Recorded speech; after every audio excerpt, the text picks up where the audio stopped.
Bienvenue dans le débat consacré à la Libye, où l'aide internationale commence à arriver pour secourir la population de Derna, après le passage dévastateur de la tempête Daniel, qui a fait 3800 morts selon les autorités locales et des milliers de disparus.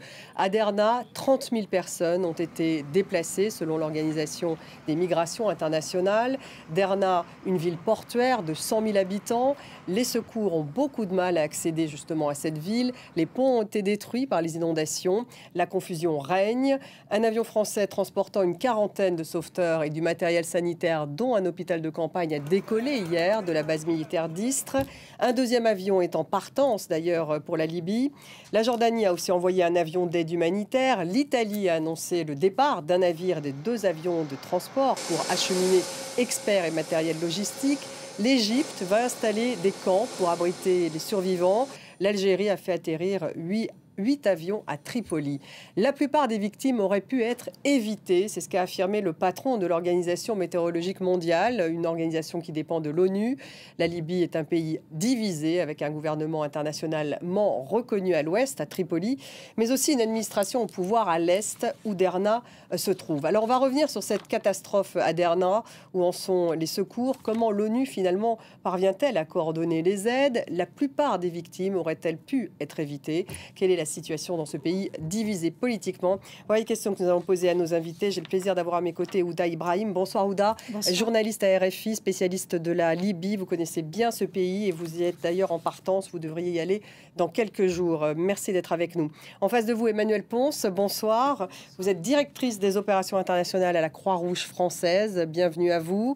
Et nous avons donc par Skype de Tunis, Elie Abouanoun. Bonsoir à vous, directeur pays pour la Libye, International Rescue Committee, l'IRC. Bonsoir. Et puis Hasni Abidi est avec nous en direct de Genève, directeur du Centre d'études et de recherche sur le monde arabe et méditerranéen. Bonsoir Hasni Abidi, merci d'être là. Bonsoir. Avant de démarrer cette discussion, nous allons d'abord faire un point en images. Vue du ciel, Derna est comme déchirée par le fleuve qui la traverse. 3 jours après des inondations qui ont rayé certains quartiers de la carte, les survivants sont encore sous le choc.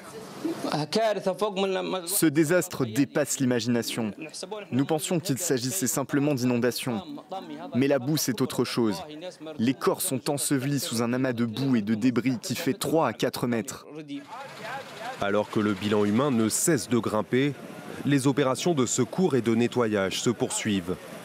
Ces 2 derniers jours, des corps ont été rejetés sur les rives de la Méditerranée, devenues aussi brunes que la boue. Non loin de là, ces travailleurs soudanais disent avoir entendu la crue venir en pleine nuit. Nous nous sommes réveillés vers 3h, 3h30 du matin, en entendant un grand bruit. Quand nous sommes sortis, il n'y avait plus de ville, tout était rasé. Dimanche, 2 barrages ont cédé en amont de Derna. Des années de guerre et d'instabilité politique ont contribué à affaiblir les systèmes de prévention des catastrophes, selon l'Organisation météorologique mondiale. S'il y avait eu des services météorologiques fonctionnant normalement, les autorités de gestion des catastrophes auraient été en mesure d'évacuer les populations. La plupart des victimes auraient pu être évitées. Dimanche, un couvre-feu avait été décrété dans plusieurs villes de l'est de la Libye, dont Derna, forçant les habitants à rester chez eux au lieu de les évacuer. Celui-ci s'est transformé en piège mortel. Et on va regarder les cartes justement pour voir où Derna se trouve, sur cette côte libyenne, une ville côtière qui se trouve à l'extrémité d'un oued, donc un cours d'eau qui est sec la plupart du temps. Et avec la tempête, l'oued s'est transformé en une sorte de tunnel qui a fait déferler les torrents d'eau vers la ville en détruisant les ponts. Et il y a 2 barrages en amont que vous voyez qui ont cédé avec la tempête et qui ont encore augmenté la crue, qui a d'ailleurs pris l'ampleur d'un tsunami. Ouda Ibrahim, vous connaissez bien la Libye, vous connaissez connaissez aussi Derna, 3800 morts, ça c'est vraiment le bilan donné par les autorités sur place. Le maire de Derna dit que ça pourrait atteindre jusqu'à 20 000, c'est pour le bilan des morts. Le pont, donc on a vu que les ponts avaient cédé, également les barrages. Est-ce qu'effectivement on peut s'attendre à ce que le bilan s'alourdisse encore ? Bien sûr, moi je suis plus proche de ce que le maire de Derna annonce parce qu'il y a effectivement 20 000 personnes qui manquent à l'appel aujourd'hui. Moi, je crois qu'on a déjà enterré 6 000 personnes à Derna et il ne faut pas oublier non plus le bilan dans les autres villes. Il est différent, bien sûr, de Derna et le catastrophe était moins pire dans ces autres villes, dans la région de Jabal al-Akhdar. Mais il y a également des victimes. Donc oui, le bilan est très grand. Ce matin, j'ai entendu un médecin parler et il a craqué tellement. Il dit que le bilan est énorme. Oui, le bilan est grand, mais je peux juste donner une information qui donne de l'espoir. Aujourd'hui, selon un témoin qui travaille dans le secours que je peux avoir juste avant de venir dans ce studio, il m'a raconté que depuis hier, 17h, jusqu'à 10h ce matin, les équipes de secours égyptiens, français, italiens, algériens, tunisiens et autres, bien sûr, à côté des Libyens, avec les moyens qui sont arrivés sur place, les grues, etc., ils ont pu retrouver 510 personnes encore en vie aujourd'hui, 3 jours après ce petit tsunami qui a touché Derna. Voilà, un espoir, Emmanuel Ponce. On voit à quel point les secours, en ce moment, cette arrivée est vraiment importante parce que ça se joue, effectivement, ça se joue maintenant, en fait, on peut dire, pour retrouver les survivants. La Croix-Rouge parle de 10 000 disparus, mais ça reste très compliqué pour les secours, ne serait-ce que pour avoir accès à Derna. Oui.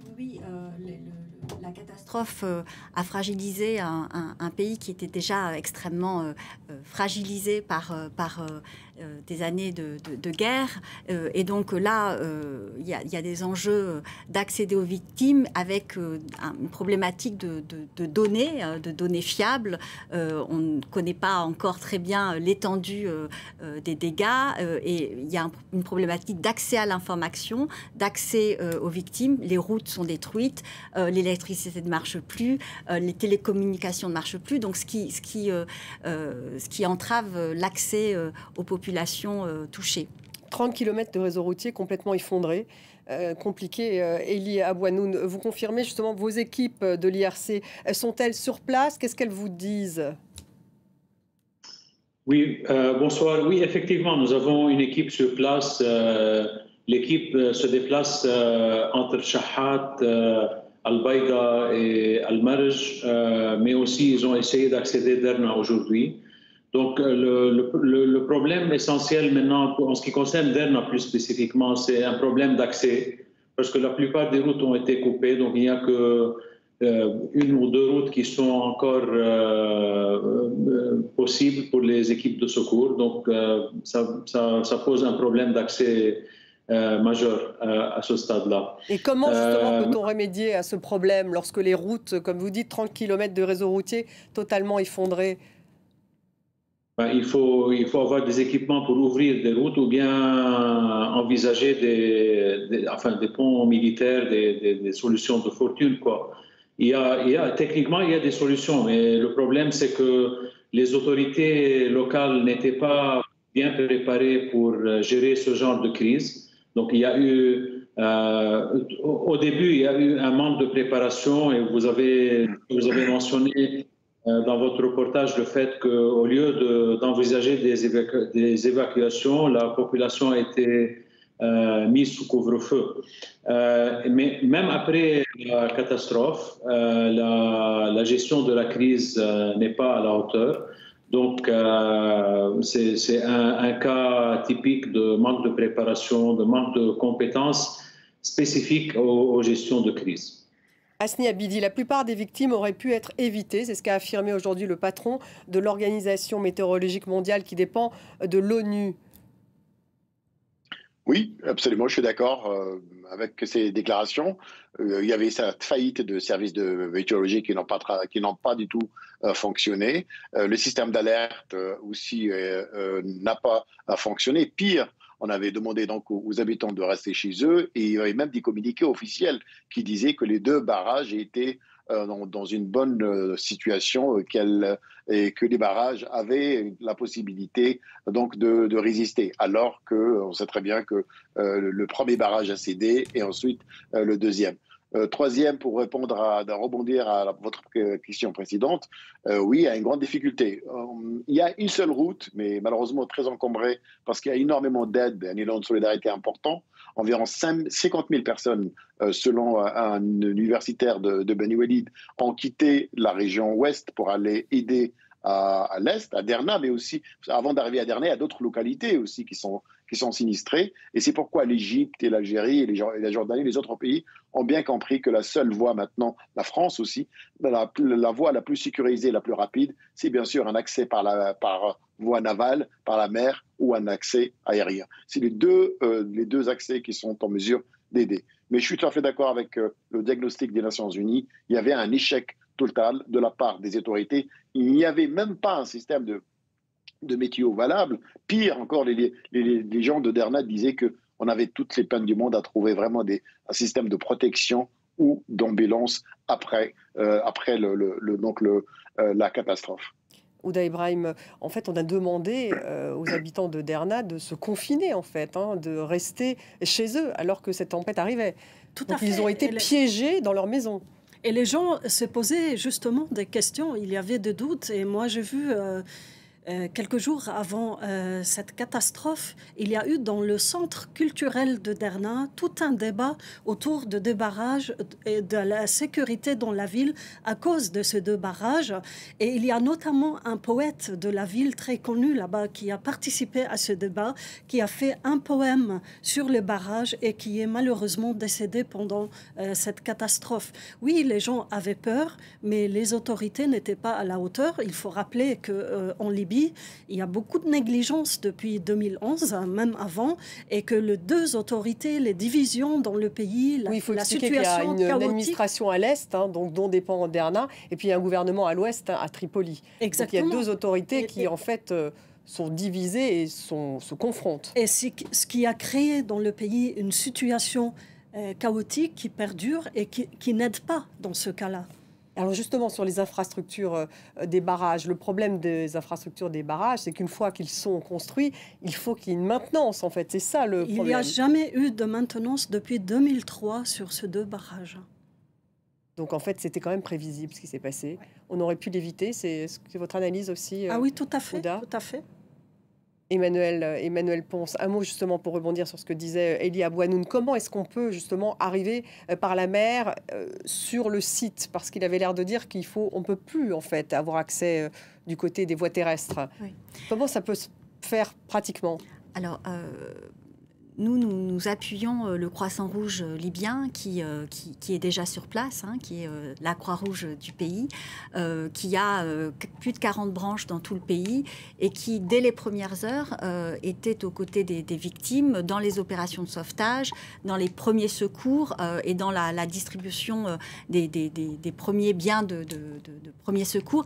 Et donc, la manière dont la Croix-Rouge et le mouvement aujourd'hui intervient, c'est tout d'abord, en premier lieu, en renforçant la Croix-Rouge nationale, les volontaires du Croissant-Rouge libyen. On parle de plus de 3000 volontaires.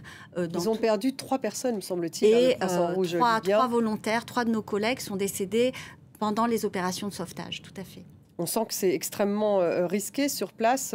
Elie Abouanoun, pour rebondir, c'est pas simple d'accès et c'est risqué. Il y a déjà eu effectivement 3 victimes au sein du Croissant-Rouge libyen, dans la recherche justement de victimes sur place. Oui, effectivement, il y a le Croissant-Rouge libyen qui fait un très bon travail, effectivement, et qui a perdu 3 de ses volontaires. Il y a eu d'autres organisations aussi, comme le Conseil danois des réfugiés et d'autres, qui ont perdu quelques-uns de leurs employés. Notre équipe à Shahat, heureusement, personne n'a eu de dégâts corporels, mais quand même, leurs maisons ont été dévastées aussi. Donc, il y a l'armée libyenne qui a aussi perdu quelques-uns de ses soldats, de ses officiers. Mais moi, ce que je voudrais mentionner ici, c'est que on peut bien discuter des problèmes de gouvernance en Libye avant 2011, après 2011, etc. Mais il reste que le désastre qui a eu lieu il y a quelques jours est massif. C'est quand même un peu le 11 septembre de la Libye. Donc moi, j'espère bien que la communauté internationale va vraiment être à la hauteur du désastre. On connaissait bien avant le désastre l'état de gouvernance de la Libye. On peut se lamenter, on peut faire des reproches, etc. Mais il y a des gens qui sont toujours sous les décombres, il y a des morts qui n'ont pas été enterrés, etc. Donc, entre-temps, avant de réparer, de fixer, de parler politique, c'est ça que vous voulez dire, oui. Oui, avant de parler politique, moi je veux bien qu'on s'occupe de l'humanitaire pour le moment. Oui, on va revenir d'ailleurs sur l'aide internationale en tant que telle, mais juste un mot, Hasni Abidi, tout de même, parce que c'est vrai il faut expliquer quand même aux téléspectateurs comment est organisé ce pays malgré tout, revenir justement sur le fait qu'il y ait deux administrations, deux gouvernements, et puis surtout que cette ville, Derna, elle a été au centre du conflit aussi, et du coup c'est ça qui fragilise aussi cette ville elle-même. C'est un sort sinistre pour cette ville qui pourtant a une histoire culturelle et politique très importante pour les Libyens. Évidemment, il y avait d'abord, la relation était très tendue sous le régime de Kadhafi. Ensuite, après la révolution, il y avait donc une rivalité très importante entre plusieurs mouvements islamistes, djihadistes. Le mouvement de l'État islamique, Daesh, a même dirigé une partie de la ville. Ensuite, encore une rivalité avec d'autres mouvements, notamment ce qu'on appelle le Conseil des Moudjahidines, Conseil de Shura des Moudjahidines de Derna, qui a réussi à déloger l'État islamique de Derna. Et ensuite, cette ville a été sanctionnée par le maréchal Haftar. Derna a vécu sous embargo durant 3 ans.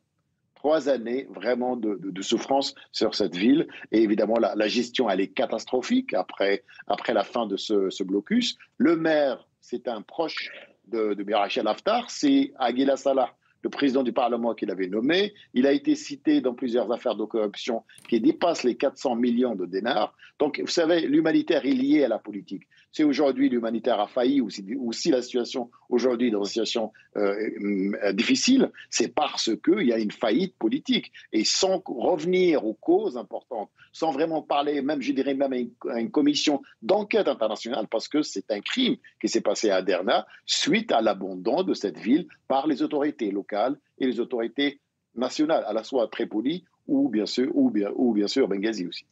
L'aide internationale, en tout cas, est en train d'arriver. La Jordanie a envoyé un avion d'aide humanitaire, je le disais. L'Italie également. L'Égypte qui va installer, et il me semble que c'est la première fois, des camps pour abriter des survivants. L'Algérie a fait atterrir 8 avions à Tripoli. La Turquie a également envoyé de l'aide. La France, donc, on est à son deuxième avion, un deuxième avion qui devrait arriver. On va faire un point en images. Ces sauveteurs turcs extraient un corps des décombres de cette maison. Une aide extérieure précieuse à Derna et dans les zones alentours dévastées où les équipes locales sont dépassées par l'ampleur de la catastrophe.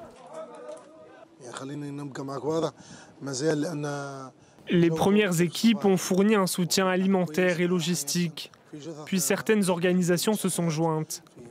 Mais le nombre de morts, de disparus et de personnes déplacées ne fait qu'augmenter. La situation actuelle est catastrophique. Hôpitaux de campagne, générateurs, nourriture ou encore hébergement d'urgence, de nombreux pays du Moyen-Orient et voisins de la Libye, l'Égypte, la Turquie, la Jordanie ou encore l'Algérie, ont dépêché équipes de secours et matériel sur place. Côté européen, l'Allemagne, l'Italie ou encore la France ont fait de même. Leur principal défi, acheminer l'aide auprès des sinistrés, alors que de larges sections de la ville qui comptaient 100 000 habitants avant la catastrophe sont désormais isolées.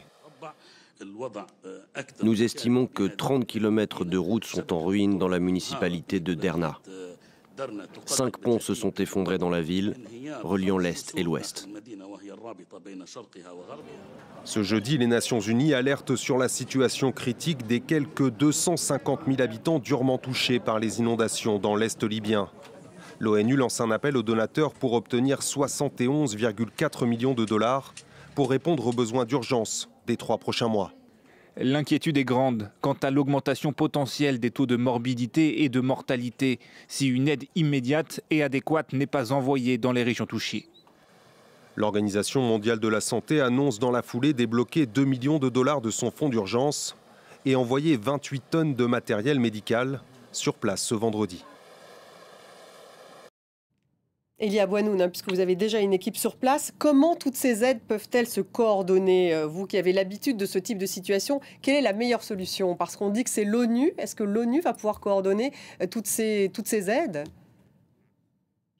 En général, oui. Enfin, au niveau des organisations internationales, je crois que l'ONU est la mieux placée pour faire ce genre de coordination. D'ailleurs, il y a déjà un mécanisme de coordination, il y a des réunions quotidiennes, etc. Mais en même temps, il faut que les autorités locales puissent trouver leur propre mécanisme de coordination, ce qui n'est pas le cas encore. Donc, on a vu plusieurs initiatives de la part de différentes autorités locales.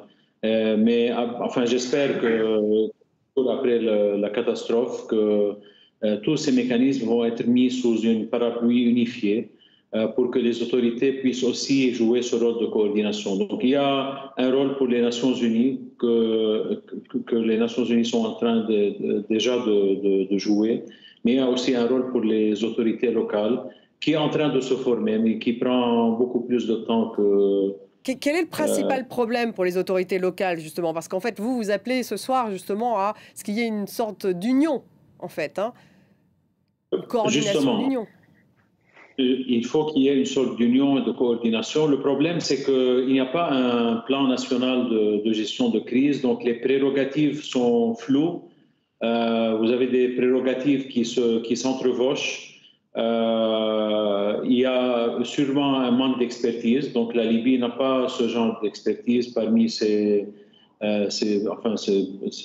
fonctionnaires publics. Moi, je crois que la division politique a peut-être contribué au désastre, mais maintenant, depuis les inondations, on n'a pas vu vraiment un conflit politique entre les deux gouvernements en ce qui concerne la gestion de la crise. Donc, ce qui est bien, je crois que c'est un signe prometteur quand même. C'est qu'il n'y a pas de compétition entre les deux gouvernements pour qui va gérer la crise, etc.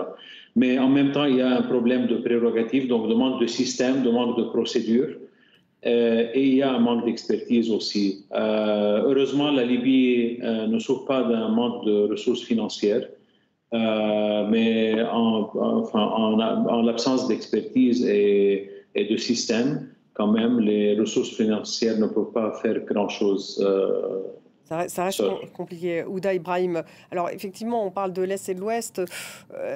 Elia Bouanoun dit oui, il devrait y avoir une sorte d'union, mais ça reste quand même très compliqué. On sent bien qu'il y a pas seulement les divisions, mais que même sur place, ils ont du mal à se parler. Enfin, coordonner les aides, oui. Mais en ce moment, il y a un élan populaire de solidarité et d'union nationale qu'on n'a jamais vu depuis 2011.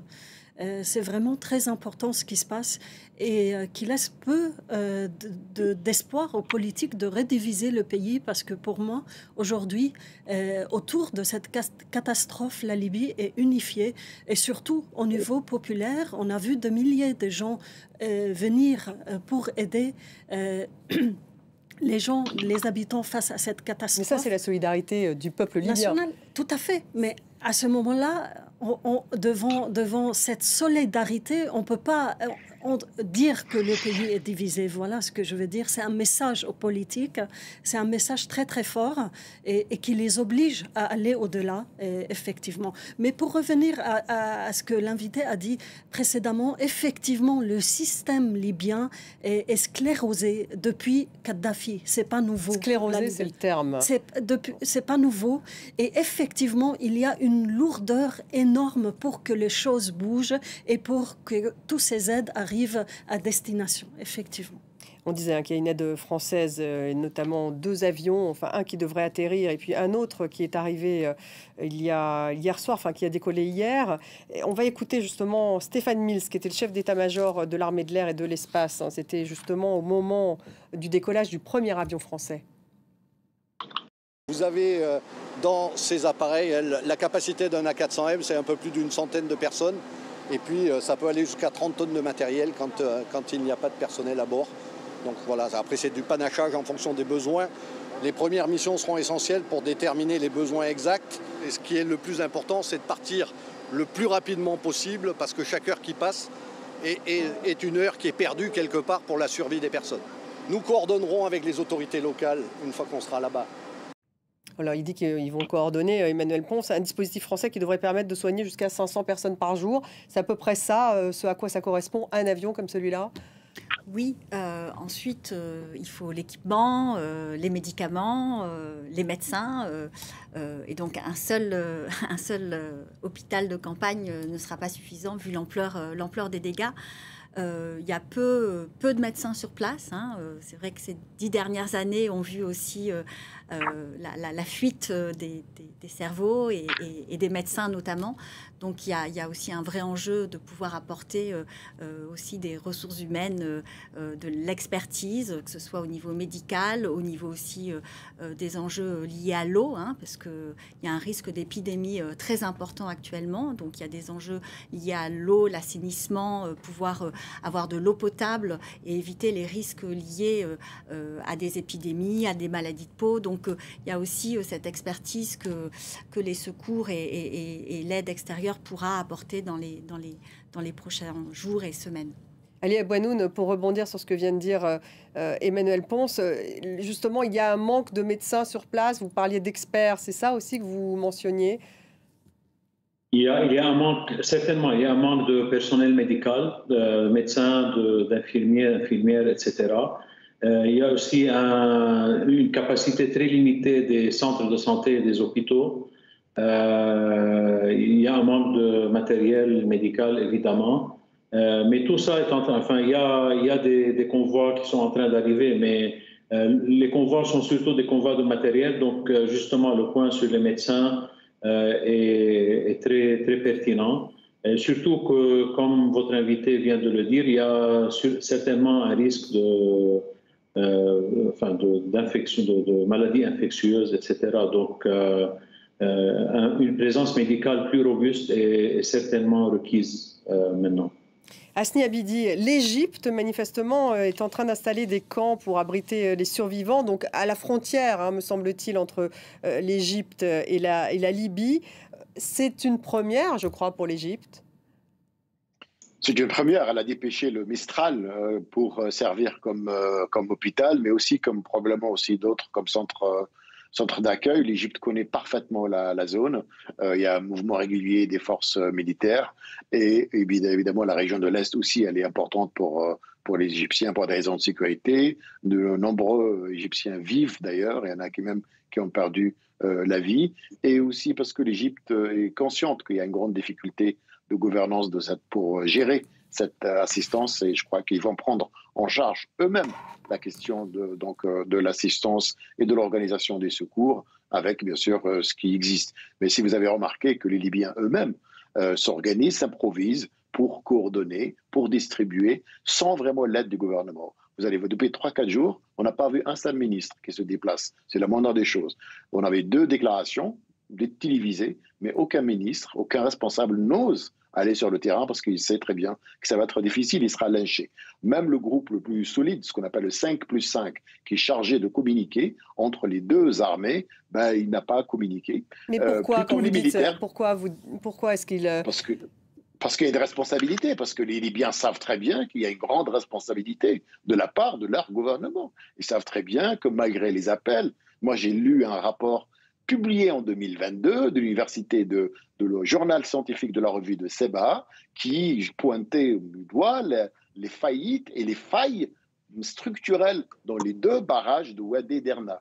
et qui demande au gouvernement de l'Est d'opérer immédiatement des travaux de sécurisation du barrage. Et ensuite, l'absence, bien sûr, de réponse de la part du gouvernement de l'Est. Donc c'est ça qui est très important, c'est finalement, est-ce que ce sursaut populaire va être traduit sur le plan politique. En tout cas, les États ont répondu présent, même s'il y a une grande déception de la part des Libyens. La réponse européenne, elle était en dessous de leurs attentes. Une enveloppe de 500 000 $ dans le système de protection, le mécanisme de protection européen. 3 États seulement ont répondu présent. J'espère que l'Europe bougera et elle sera beaucoup plus généreuse que plus tard, même si les besoins ne sont pas seulement financiers, mais l'Europe a une grande expérience et une grande expertise. Les Nations Unies avaient aussi, la réponse est tardive, vous avez remarqué, c'est seulement aujourd'hui, ça commençait un petit peu. Il y a des tractations diplomatiques pour pouvoir organiser quelque chose au Conseil de sécurité. On voit bien que la réponse internationale, malheureusement, elle est là, mais elle est loin d'être à la hauteur de l'événement. Et pourquoi, à votre avis, est-elle loin d'être à la hauteur de l'événement ? Il y a plusieurs éléments. Le premier élément, c'est qu'il y a une certaine retenue de la part des États. L'Égypte, les Émirats, le Qatar, la Turquie, l'Algérie ont des bonnes relations. Voilà, on a oublié l'Arabie Saoudite qui brille par son absence. Ce sont des États qui ont des liens importants, donc soit avec le gouvernement de Baïba ou bien sûr avec l'Est. Et ça facilite un petit peu le contact. D'autres, il y a une certaine retenue parce que le gouvernement de l'Est n'est pas reconnu par la communauté internationale et qu'il fallait d'abord demander est-ce que ça ne va pas gêner le gouvernement de Tripoli, qui a perdu sa ministre des Affaires étrangères. Je pense que cette ambiguïté aussi politique, elle contribue dans le retard, et aussi parce qu'il n'y a pas un engouement pour la Libye. Évidemment, la Libye, elle est moins sexy que Marrakech et que d'autres endroits, mais je pense que cette catastrophe, à mon avis, les Libyens seuls ne peuvent pas y faire face, et la communauté internationale a une responsabilité d'abord morale, parce que la Libye a été quand même dévastée face à cette situation. Par exemple, des cellules de crise, un état-major d'organisation, tout ça, on ne l'a pas vu les premiers jours. Et comme on vient de l'entendre dans le reportage très intéressant, chaque minute compte. Il fallait être là dès les premiers jours et ils avaient les moyens, l'armée française, l'armée égyptienne, etc. Voilà le ressenti de la population libyenne concernant l'aide internationale. Houda Ibrahim, pour rebondir. Effectivement, les Libyens savent depuis très longtemps qu'ils sont abandonnés à leur sort par toute la classe politique qui est corrompue, parce que la corruption aussi a joué un très grand rôle pour ne pas retravailler toute l'infrastructure en Libye. Et aujourd'hui, ils savent très bien que chaque personne de cette classe politique cherche d'abord à garder son siège, sa place dans un gouvernement ou au Parlement que à servir le citoyen libyen. Et puis il y a les milices aussi, d'ailleurs, à Tripoli. Bien sûr, c'est surtout à l'ouest, effectivement. Surtout à l'ouest. Oui, c'est le pouvoir des milices aussi.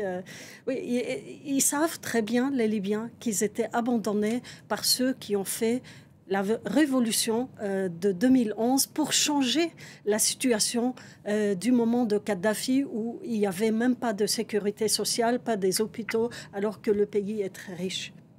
Emmanuel Ponce, pour rebondir sur la solidarité, on voit que le vol Le Caire-Benghazi, d'après ce que je lis, affiche complet. Il y a également donc la route qui relie justement la frontière entre la Libye et l'Égypte à Derna est saturée parce qu'il y a des convois manifestement de Libyens qui sont installés en Égypte, qui veulent justement aider les populations.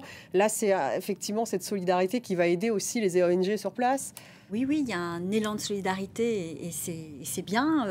Il va falloir coordonner l'aide. Nous, du côté de la Croix-Rouge et du mouvement, aujourd'hui, la fédération des Croix-Rouges et des Croissants-Rouges est sur place pour évaluer les besoins et coordonner l'appui que les 192 sociétés nationales vont apporter aux Croissants-Rouges libyens à travers des financements, de l'aide matérielle ou des ressources techniques en fonction des besoins qui vont remonter. Donc oui, l'élan de solidarité, il est là. Et c'est bien, parce qu'en effet, la Libye fait partie des crises oubliées. Vous dites crise oubliée aussi, donc vous rejoignez ce que vient de dire Houda là-dessus. Oui, l'aide dans les années précédentes a été peu financée, donc c'est la fragilité aussi des infrastructures et explique aussi la dureté de l'impact et de ses conséquences. Donc oui, on peut parler d'une crise oubliée. Une crise oubliée, vous diriez ça, Elia Bouanoun, vous qui avez justement des gens sur place depuis un moment, en parlant de la Libye? Enfin, oui, d'une certaine façon, oui, la Libye a été oubliée par une partie de la communauté internationale. Moi, je préfère ne pas généraliser, mais certainement, il y a eu une fatigue de la crise libyenne et une sorte de ce qu'on appelle localisation des efforts. Donc, il y a eu beaucoup d'espoir sur ce que les partis locaux peuvent faire. Mais en tout cas, je vous dis encore une fois, l'essentiel maintenant, c'est de répondre aux besoins humanitaires des Libyens, surtout ceux dans les régions dévastées par cette catastrophe.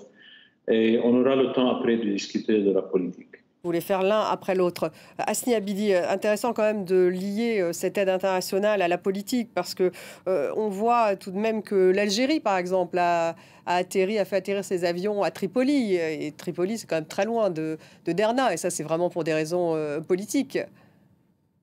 Oui, pour des raisons politiques et parce qu'il faut demander l'autorisation. Certains craignaient même un contrôle, verrouillage de la part de Haftar, qui d'ailleurs ses forces filtrent bien les arrivées aux aéroports qu'il contrôle. Mais évidemment, durant cette crise, à mon avis, où il faut qu'elle soit plutôt l'occasion, l'opportunité pour les deux parties de mettre de côté leurs divergences et faciliter l'aide internationale. C'est la même chose pour les Égyptiens et pour les Jordaniens. Les Qataris avaient aussi demandé une autorisation spéciale pour pouvoir faire atterrir leurs avions. Et donc ça, c'est un problème, c'est un blocage politique qui subsiste encore et qui handicape, à mon avis, l'aide internationale. Il faudrait tirer les leçons vite, parce qu'aucune autre ville, surtout la Libye, elle manque de moyens, elle aussi, ses barrages sont fragiles. Si on ne tire pas les leçons de ce qui s'est passé à Derna, on risque d'avoir une autre situation dans une autre ville, à Baïda ou même à Benghazi ou même à Tripoli. Et ça, c'est l'élément le plus important. La reconstruction politique, c'est un chantier important, mais aussi la gestion municipale, c'est-à-dire les besoins quotidiens de la population, sont une priorité. Et là, on sent que les Libyens, aujourd'hui, ils se disent finalement, ces autorités ou ces hommes politiques, cette classe politique qu'on a aujourd'hui, non seulement elle a échoué même à s'entendre sur le processus politique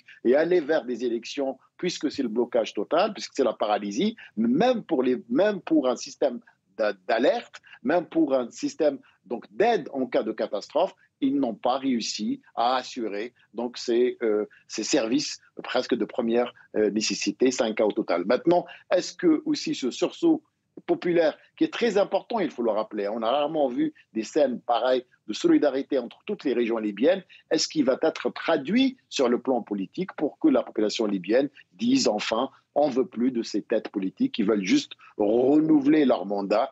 Faut rappeler pour les téléspectateurs, Aguila Salah, le Parlement, il est déjà périmé, le gouvernement, il était censé organiser les élections, il est toujours là. Des élections, le gouvernement de M. Dbeiba était pour ça, il est toujours là, et on va d'un report à un report. L'envoyé spécial des Nations Unies, il faut dire les choses, il faut les situer. M. Batili a échoué d'une manière apocalyptique pour trouver une issue à cette crise, et cette paralysie finalement, ce sont les Libyens qui payent le prix fort. Ouda, effectivement. Vous qui êtes sur le point de partir, d'aller sur place. Si ça ne change pas en Libye, on a annoncé des élections l'année dernière, puis on l'a annoncé pour cette année. Il nous reste 3 mois de cette année et on ne voit pas les élections venir. C'est que toute la classe politique font obstruction devant cette élection. Personne ne veut les élections, sauf la population qui n'arrive pas à faire bouger les politiques, et on en est là. Emmanuel Ponce, juste puisqu'il nous reste 5 minutes avant la fin de cette élection, qu'est-ce qui doit se passer de positif côté ONG, là, dans les heures, dans les jours qui viennent, pour que ça avance? Écoutez, je pense qu'on est déjà sur le pont. Hein. Notre mandat, c'est de répondre aux besoins au plus vite. Donc, c'est que voilà, l'aide puisse être acheminée. Nous-mêmes, du coup, là, on est en train d'évaluer les besoins. Et puis, on appelle aussi les différentes sociétés nationales du mouvement à participer à l'effort pour pouvoir évaluer, porter secours. Déjà, il y a encore des corps, donc il y a vraiment un enjeu comme disait le collègue d'IRC, hein, de porter secours, de fournir la première aide. Les gens ont besoin de nourriture, les gens ont besoin d'abri, les gens ont besoin de médicaments, les gens ont besoin d'appui psychosocial, parce que vous pouvez imaginer la détresse psychologique qui est celle des populations, donc il va y avoir besoin, et ça va prendre du temps, de pouvoir accompagner les victimes. Et la reconstruction viendra après, mais c'est ça l'enjeu pour la Croix-Rouge et pour les autres acteurs humanitaires. Elie Abouanoun, vous concluez justement sur cette course contre la montre. Oui, il y a eu une course contre la montre les premiers jours parce que les équipes de recherche ont tardé à arriver et donc on a failli vraiment manquer cette opportunité de trouver des survivants. Et la preuve, c'est qu'aujourd'hui, en un seul jour, après l'arrivée de quelques équipes, on a retrouvé quand même plus que 500 survivants. Donc moi, avant-hier, dans des interviews, j'ai vraiment poussé la sonnerie pour dire qu'il faut vraiment faire vite avec les équipes de recherche. Maintenant, il y a d'autres défis à relever. Donc, il y a certainement des impératifs humanitaires qui doivent prendre la priorité. Et après, toute cette question de vraiment fortifier ou renforcer la capacité des autorités locales à prévoir et à gérer les crises est essentielle. Moi, je ne discute pas de ça. Moi, je dis que le contexte aujourd'hui exige qu'on donne la priorité à l'humanitaire. Mais certainement, afin de prévoir ce genre de catastrophe dans l'avenir, il faut renforcer les capacités des autorités locales, à prévoir tout d'abord et ensuite à gérer les crises humanitaires. Merci. Bon courage à vous, en tout cas, et à vos équipes. Merci beaucoup, Elie Abouanoun, d'avoir été avec nous en direct de Tunis. Merci beaucoup, Emmanuel Ponce, d'avoir participé à cette émission. Asni Abidi, merci beaucoup d'avoir été avec nous en direct de Genève. Merci, Ouda Ibrahim, donc, qui est sur le point de partir en Libye. Donc, bien sûr, on vous retrouvera sur place. Merci beaucoup. Merci à vous tous de nous avoir suivis. Vous pouvez retrouver cette émission sur les réseaux sociaux, #DébatF24, et puis également en podcast.